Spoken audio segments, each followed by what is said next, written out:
Assalamualaikum dan selamat sejahtera murid-murid. Tahniah kerana anda masih bersama saya dalam kelas Bahasa Melayu tahun 4, unit 14 dengan tajuknya Demi Tanah Airku. Jadi hari ini kita akan belajar tentang idola di Litar. Apakah Litar? Litar ialah satu tempat ataupun kawasan yang disediakan khas untuk perlumbaan permotoran seperti kereta lumba, motor lumba. Ini Litar ni kawasan yang paling sesuai untuk berlumba. Kerana apa? Kerana di Litar banyak kelengkapan untuk pelumba-pelumba. Jadi, jikalau berlaku sesuatu kemalangan, mereka dapat diselamatkan dengan pantas oleh pasukan keselamatan. Baik, kita masuk ke objektif. Apakah objektif kita hari ini? Objektif kita hari ini ialah menghasilkan jawapan pemahaman berdasarkan soalan bertumpu dan bercampah. Baik. Kita ada dua aktiviti. Aktiviti yang pertama hari ini, kita akan membaca dan memahami maklumat berdasarkan gambar dan petikan. Baik, kita ada gambar dan petikan. Kita akan faham dulu apa yang kita baca. Baik, marilah kita sama-sama sediakan buku teks. Buka muka surat 98. Ini adalah idola kita untuk hari ini. Baik, siapa idola kita hari ini? Mari kita baca sama-sama. Hafiz Syahrin bin Abdullah merupakan anak kelahiran Selangor. Beliau dilahirkan pada 5 Mei 1994. Beliau telah mengharumkan nama negara dalam bidang sukan permotoran. Beliau mula berkecimpung dalam sukan permotoran sejak tahun 2007. Beliau mendapat tempat ketiga dalam perlumbaan terbuka mewakili pasukan Petronas.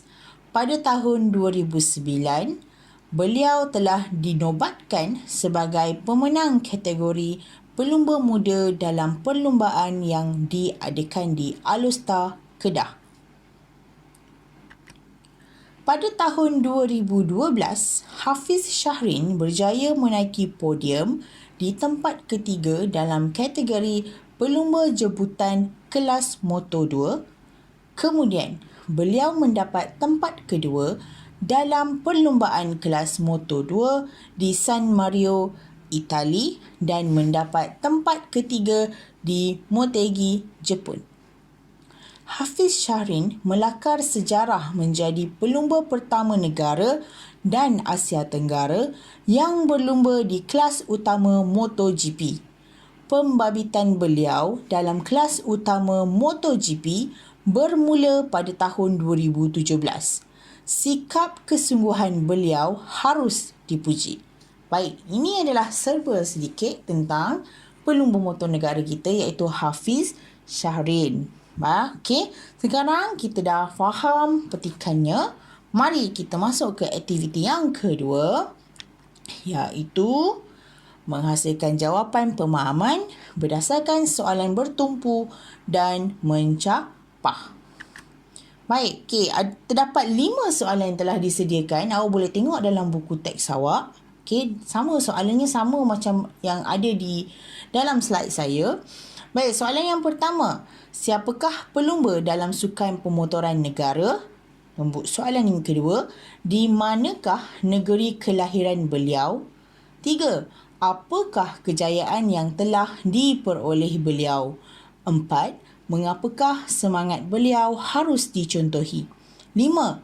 Sekiranya kamu berminat untuk berlumba, di manakah tempat yang sesuai? Mengapa?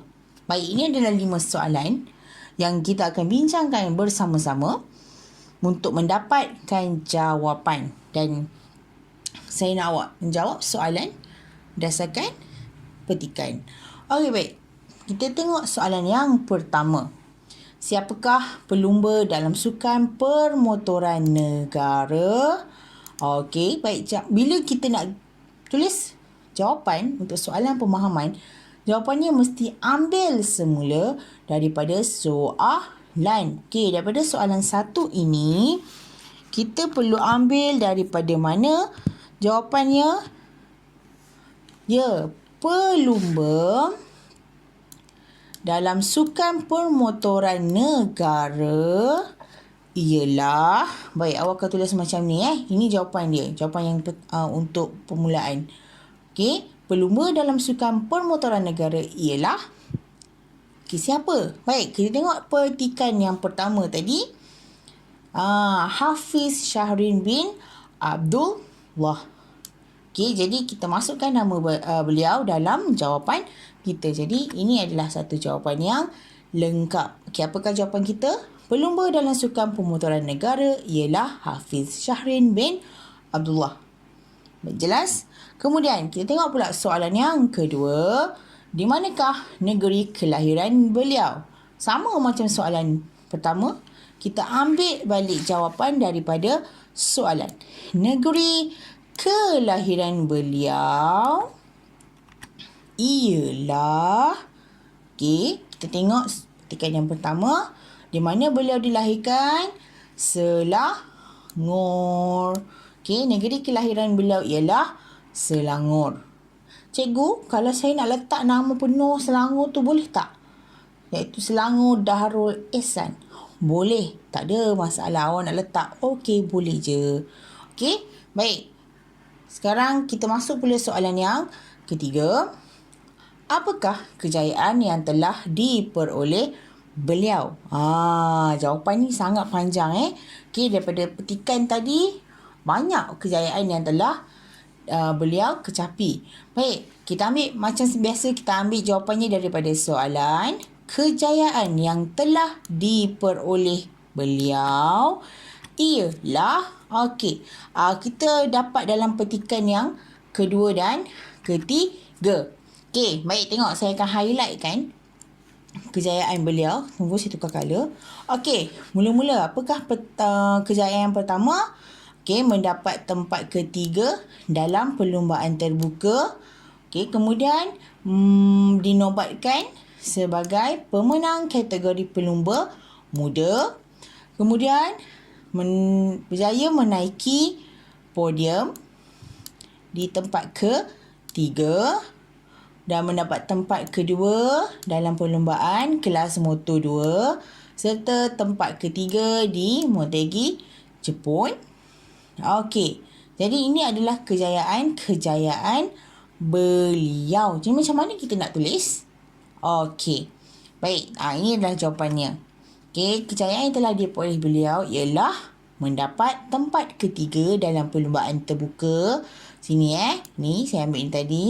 Baik, saya tukar warna kejap supaya awak tak keliru.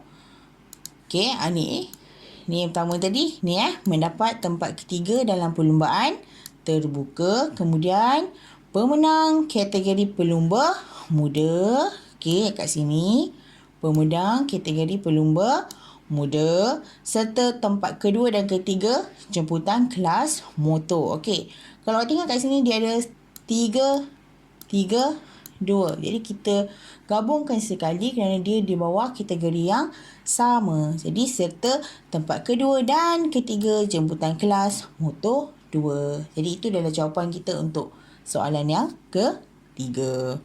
Baik, mari kita tengok pula soalan yang keempat.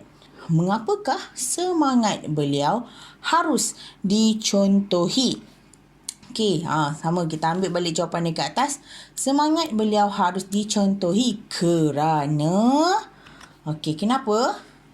Kerana sikap kesungguhan beliau harus dipuji. Okey, kerana kesungguhan beliau ni dia mendapat pelbagai kejayaan. Okey, tadi kejayaan ni dapat tempat ketiga, kedua, ketiga. Okey, ada lagi tadi dekat petikan yang kedua. Okey, dapat apa? Jadi menjadi pelumba muda dan sebagainya. Macam mana?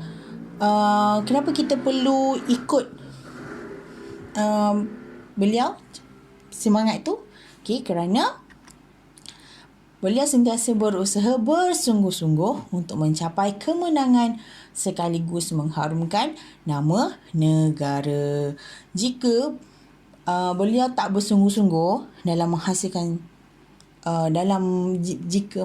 jika beliau tak bersungguh-sungguh semasa membuat perlumbaan tu, kemungkinan besar beliau tidak akan berjaya. Jadi kita kena contoh sifat beliau yang bersungguh-sungguh. Baik, soalan yang terakhir. Okay, ini adalah soalan kibat di mana minta pendapat awak. Okay, sekiranya kamu berminat untuk berlumba, di manakah tempat yang sesuai? Mengapa? Okay, awak akan jawab dulu soalan yang ini ni. Kita jawab dulu yang ini. Okay, jadi kita nak tulis macam mana? Okay, awak ambil balik. Sekiranya saya, kat sini kita ganti dengan saya berminat untuk berlumba. Sini sekiranya saya berminat untuk berlumba. Okey. Adakah awak nak berlumba di jalan raya? Okey, awak tengok contoh gambar yang saya bagi kat jalan raya ni. Ada penunggang basikal, ada pejalan kaki. Jadi awak rasa adakah selamat untuk kita berlumba di jalan raya? Tak selamat kan, membahayakan orang ramai kan. Ataupun kita berlumba di litar lumba.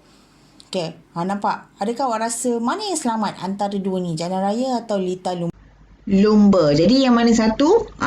Jadi jawapannya ialah litar lumba. Kerana apa? Tempat ini yang sesuai kerana litar lumba ni adalah tempat yang selamat dan tidak mengganggu pengguna jalan raya. Kalau dekat jalan raya ada siapa pengguna jalan raya?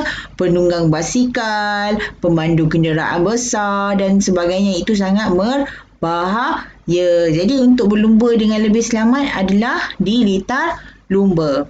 Okey, jadi tugasan awak ialah salin soalan ni di dalam buku pemahaman dan pastikan, tolong sangat-sangat, tolong masukkan kehadiran awak.